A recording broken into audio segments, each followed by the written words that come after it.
Welcome. In this video, we are going to explore surface integrals. This is a core concept in vector calculus where we learn how to integrate a function over a curved surface in three-dimensional space. So, what exactly is a surface integral? Think back to double integrals where you integrate over a flat region D on the xy plane. A surface integral generalizes this. Instead of a flat floor, we are now integrating a function f of x, y, z over a curved surface S, like a hill or a sphere. The goal is to sum up values of the function across this entire curved shape. To perform this calculation, we first need a way to describe the surface mathematically. We use parametrization. We map a flat two-dimensional region D, defined by parameters u and v, onto our three-dimensional surface S. The vector function r of u and v gives us the x, y, and z coordinates for every point on the surface. Once we have our parametrization, we can find the tangent vectors. By taking the partial derivative of r with respect to u, and then with respect to v, we get two vectors, r sub u and r sub v. These vectors lie tangent to the surface at any given point and define the direction of the grid lines.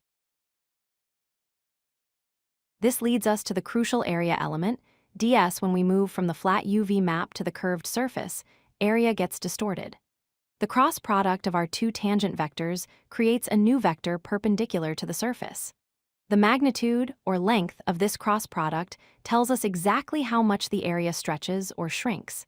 This is our scaling factor. Putting it all together, we get this formula.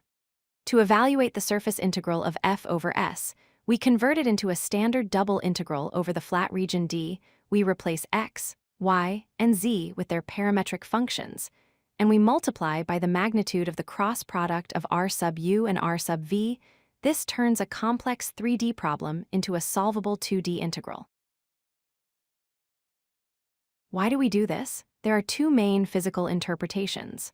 First, if the function f is just the number 1, the integral calculates the total surface area of S. Second, if f represents the density of the surface at a point, the integral gives us the total mass of that thin shell. Here is a quick summary of the process. Step 1, parametrize your surface and find the domain D. Step 2, calculate the tangent vectors. Step 3, compute the cross product magnitude. And finally, step 4, substitute everything into the integral and solve. Mastering these steps is the key to solving surface integral problems. If you like this video, hit that like button and don't forget to subscribe.